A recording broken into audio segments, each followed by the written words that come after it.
Hi, I'm Siu Ling Hui, founder of Cashflow Kung Fu.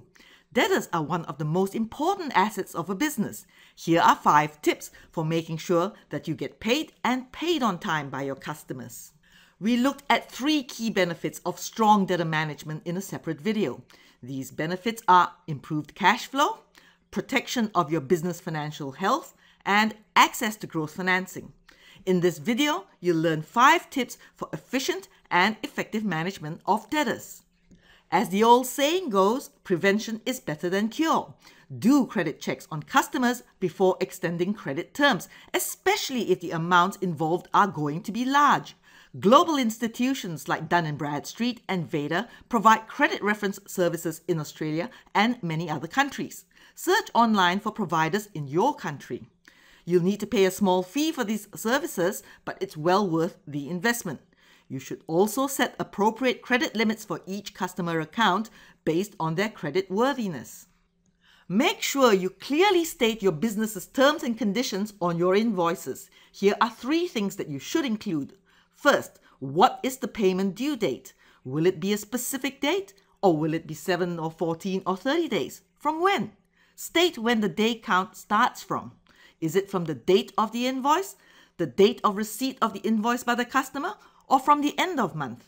If you use date of receipt by the customer and you send out invoices by snail mail, you are going to have to allow for possible delays in the postal system. The next item to consider is additional charges for late payments. If you're going to apply late payment charges, make sure you state that fact somewhere on your invoice. What if you have to use debt recovery services to collect the outstanding amounts? Make sure your late payment clauses explicitly state that any debt collection charges or legal fees will be added onto the account of the debtor, or you'll end up having to bear this cost. Will you charge interest on late payments? If you're going to charge interest, when will the clock start ticking on interest calculations? From the due date of payment, or from the original date of delivery of the goods or services? You should note that there are usually regulatory restrictions on the rate of interest you're allowed to charge and the time when you can start charging interest from. Make sure you check what is permitted in your country or region. If you're selling physical goods, you may wish to consider including retention of title clauses in your terms and conditions on your invoices. Retention of title simply means you own the goods until the customer pays you. In some countries like Australia and New Zealand, you will also need to register your security interest in those goods for the retention of title to be effective. Retention of title isn't going to guarantee that you can recover the goods in resaleable condition. For example, let's say you sell copper wires to a customer and that customer uses those wires in manufacturing power supply units. The only copper wire stock you can usefully recover is what they haven't put through their manufacturing process. Have systems and processes in place to follow up payments promptly. Will you use the post or email reminders or phone calls to request payment of the overdue amounts? I would suggest a combination of written reminders and phone calls. If polite written reminders don't work, make the phone call.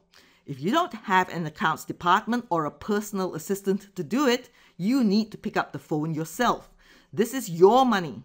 Asking to be paid is nothing to be bashful about. Do not accept vague answers like, yes, it's in the system for payment, or I'm waiting for my manager to approve it. Ask for a specific date and make sure someone follows up immediately if payment is still not received by the promised date. Other suppliers are likely to be chasing that same customer to be paid. Remember the old saying, the squeaky wheel gets oiled first. If you don't ask, you don't get. One of the benefits of following up with a phone call is that you may discover that your customer has a genuine issue with your business. He or she isn't just stalling payments. It may be a problem in the way your invoices are set out, which doesn't meet with that customer's internal processes. This can happen when you're dealing with large bureaucratic organizations. Or it may be that they have an issue with the quality of your product or service. Or perhaps something needs to be done by your business to complete the order. A phone call follow-up can help you find out if there are issues in your own business that need to be fixed so that you get paid for this invoice and paid on time in future. Your business should have policies that also set out what action is to be taken and when it is to be taken when invoices are not paid. How many reminders or discussions will you allow before you take recovery action? Use the services of reputable debt recovery institutions. These are usually the same companies that provide credit checks. As such, businesses who have been stringing you out on payments suddenly pay attention to your request for payment when they get a notice from these credit reference companies. At what point do you cut supply to the customer who has overdue balances? Remember, a sale is not a sale until you get paid. If you keep providing goods and services to a customer who is not paying any of your invoices or who has very large overdue amounts, you are potentially setting yourself up for a very large bad debt. Last but not least, review your aged debtors listing as part of your monthly business review.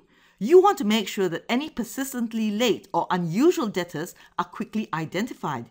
You're not only looking for delinquent payers, but the potential for phantom debtors being created. Early corrective action is more likely to be successful. As debtor collections have a huge impact on cash flow, you should also be looking at your debtors listing when you are updating your rolling weekly cash flow forecasts as well. Let's do a quick recap of 5 things you can do to ensure your debtors are high-quality, bankable assets in your business. Do credit checks before you extend credit terms. Prevention is better than cure. Make sure your terms and conditions are clearly stated on your invoices. You should also include them in any quotes or fee agreements that you issue. Have systems and processes to follow up payments as soon as invoices become due. Your business should have credit policies that set out exactly what action you will take and when each action is to be taken with delinquent debtors. Review your aged debtors listing report regularly. Your debtors are a major asset and have a significant impact on your cash flow. I would really appreciate your feedback on this video. Please put any questions or comments below and I will respond. If you have a specific issue or question about managing business finances, you can contact me directly through my contact page. Master your cash flow, know your finances so that you can drive strong, sustainable business growth and thrive. Thank you for watching. If this has been useful, please like and subscribe to my channel.